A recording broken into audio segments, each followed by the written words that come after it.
తెలంగాణలో అంటే బండి సంజయ్ మధ్యలో కామెంట్ చేస్తున్నారు, వ్యక్తిగతంగా నడవది పార్టీ పరంగానే నడుస్తా ఉంటాయి రాజకీయాలు. సో కొంతమంది వాళ్ళ వ్యక్తిగత పలుకుబడి పెంచుకోవడానికి ప్రయత్నం చేస్తున్నారంటూ కూడా ఈటలను ఉద్దేశించి కేంద్ర మంత్రి బండి సంజయ్ మధ్యలో విమర్శలు చేశారు. మనందరికీ తెలిసిన విషయం. వ్యక్తుల కన్నా పార్టీ గొప్పదని అంటున్నారు. సో పార్టీ సిద్ధాంతంలోనే ఉండాలంటున్నారు. మోరోవర్ ఏంటంటే దేశం first, party next, remaining a last అన్నటువంటి నినాదం భారతీయ జనతా పార్టీ. ఆ సిద్ధాంతం ప్రకారం పోతుందా తెలంగాణలో? నిజంగా పార్టీ పేరుతో తెలంగాణలో అధికారంలోకి రావడం సాధ్యమేనా? తెలంగాణ ఒక్క విషయం ఇక్కడ మన అందరం కూడా అర్థం చేసుకోవాలి. పార్టీ, సంస్థ, వ్యవస్థ, దేశం, ప్రజలు ఇదంతా ఒక బ్రహ్మపదార్థం అండి. గురజాడ అప్పారావు గారు ఏనాడో చెప్పారు, దేశం అంటే మట్టి కాదు, దేశం అంటే మనుషులు. అది దేశమైనా, పార్టీ అయినా, సంస్థ అయినా, వ్యవస్థ అయినా, ఏదైనా మనుషులందరూ కలిస్తే ఉండేదండి. పార్టీ అంటే మట్టి కాదు, పార్టీ అంటే కూడా మనుషులే. ఆ పార్టీలో ఉన్న మనుషులకే విలువ లేనప్పుడు, ఆ పార్టీలో ఉన్న నాయకుల ఇమేజ్ ని పెంచే ప్రయత్నం చేయనప్పుడు, పార్టీ మాత్రమే గొప్పది, వ్యక్తులు ఇక్కడ గొప్పవారు కాదు అనే ఒక వాదన పెద్దగా వాస్తవానికి దగ్గరగా ఉండదు. ఒకవేళ వ్యక్తులతో సంబంధం లేదు, పార్టీ దాని సిద్ధాంతాల ప్రకారమే పోదాము అనుకుంటే, ఇదే బండి సంజయ్ గారు కావచ్చు, మిగతా బీజేపీ నాయకులు కావచ్చు, నరేంద్ర మోడీ మా నాయకుడు, మాదంతా నరేంద్ర మోడీ వర్గం అని చెప్తున్నారు. బీజేపీ వర్గం అని చెప్పట్లేదు కదా. మరి నరేంద్ర మోడీ గారిని ఎందుకు ముందు పెట్టి మాట్లాడుతున్నారు? అంటే నరేంద్ర మోడీ గారికి ఉన్న చరిష్మా, నరేంద్ర మోడీ గారికి ఉన్న ఇమేజ్, నరేంద్ర మోడీ గారికి ప్రజల్లో ఉన్న ఆదరణ, ఇవన్నీ కూడా పార్టీకి ఉపయోగపడతాయి, తమ రాజకీయ భవిష్యత్తుకు ఉపయోగపడతాయి అనేది ఇవాళ నరేంద్ర మోడీ గారి పేరు తీసుకొని ఆయన యొక్క వ్యక్తిగత ఇమేజ్ ను వాడుకోవాలని బీజేపీ ప్రయత్నం చేస్తున్నది. అంటే అక్కడ వ్యక్తిని వాడుకున్నట్టే కదా, వ్యక్తి ఇమేజ్ ను వాడుకున్నట్టే కదా, పార్టీ సిద్ధాంతాలే మనం వాళ్ళు మాట్లాడట్లేదు కదా. ఇంకొక విషయం గమనిస్తే 2014 బీజేపీ మేనిఫెస్టో రిలీజ్ చేసిందండి.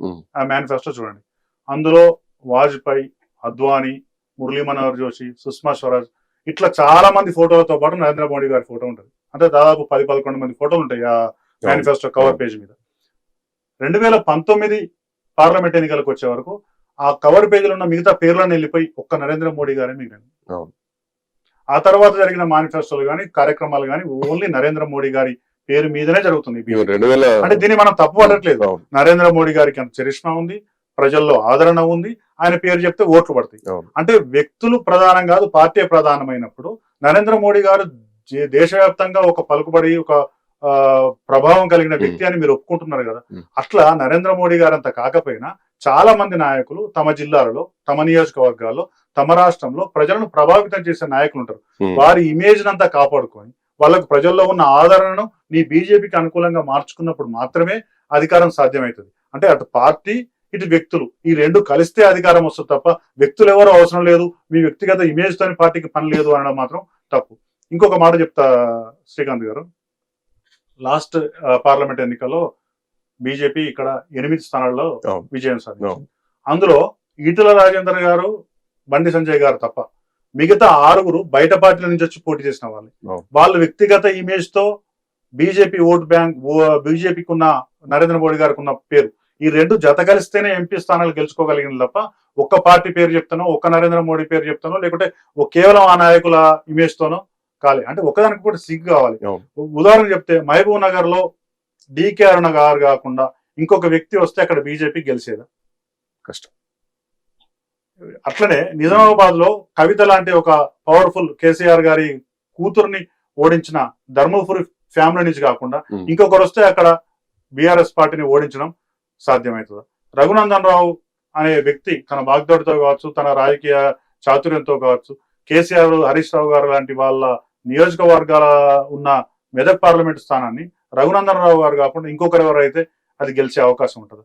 కొండా విశ్వేశ్వరరెడ్డి, కేవీ రంగారెడ్డి గారి మనవని ఇమేజ్ తో ఉన్న కొండా విశ్వేశ్వరరెడ్డి గారు కాకుండా ఇంకొక వ్యక్తి చెవెలలో పోటీ చేస్తే బీజేపీ గెలిచేదా? అంటే బీజేపీ పార్టీకి ఉన్న బలం కావచ్చు, నరేంద్ర మోడీ గారి ఇమేజ్ కావచ్చు, ఈ రెండింటితో పాటు ఈ నాయకుల వ్యక్తిగత ప్రతిష్ట, ఈ నాయకులకు వ్యక్తిగతంగా ఉన్న పేరు, వాళ్ళ ప్రజల్లో వాళ్ళకున్న పలుకుబడి, ఇవన్నీ కలిస్తేనే పార్టీ నిలబడుతుంది. ఇవాళ కూడా వ్యక్తుల అవసరం లేదు మాకు, కేవలం పార్టీ కావాలి అనుకున్నప్పుడు వ్యక్తుల యొక్క ఇమేజ్ లేకుండా, వ్యక్తుల యొక్క పరపతి లేకుండా కేవలం పార్టీ నినాదంతో ముందుకు పోలేదు. ఎందుకంటే ఇది నిరూపితమైంది. కేవలం నరేంద్ర మోడీ గారి ఇమేజ్ తోనే అయితే, ఇప్పుడు నరేంద్ర మోడీ గారి వ్యక్తిగత ఇమేజ్ తోని దేశంలో 3 సార్లు అధికారంలో రాగలిగిన, తెలంగాణలో మీరు 3 సార్లు పోటీ చేస్తే ఒక్కసారి కూడా అధికారంలోకి రాలేకపోయింది కదా. అంటే హిందుత్వ నినాదం కావచ్చు, నరేంద్ర మోడీ గారి చరిష్మా కావచ్చు, అధికారంలోకి రావడానికి ఉపయోగపడట్లేదు పూర్తి స్థాయిలో. హిందుత్వవాదము, నరేంద్ర మోడీ గారి చరిష్మా, బీజేపీ పార్టీ సిద్ధాంతాలు, ఈ మూడిటితో తెలంగాణలో ఉన్న ప్రజాదరణ గల నాయకుల తోడ్పాటు, వాళ్ళ భాగస్వామ్యం కూడా అవసరము అనే విషయాన్ని పార్టీ గుర్తిస్తే ఆ పార్టీకే మంచిదనేది నా అభిప్రాయం.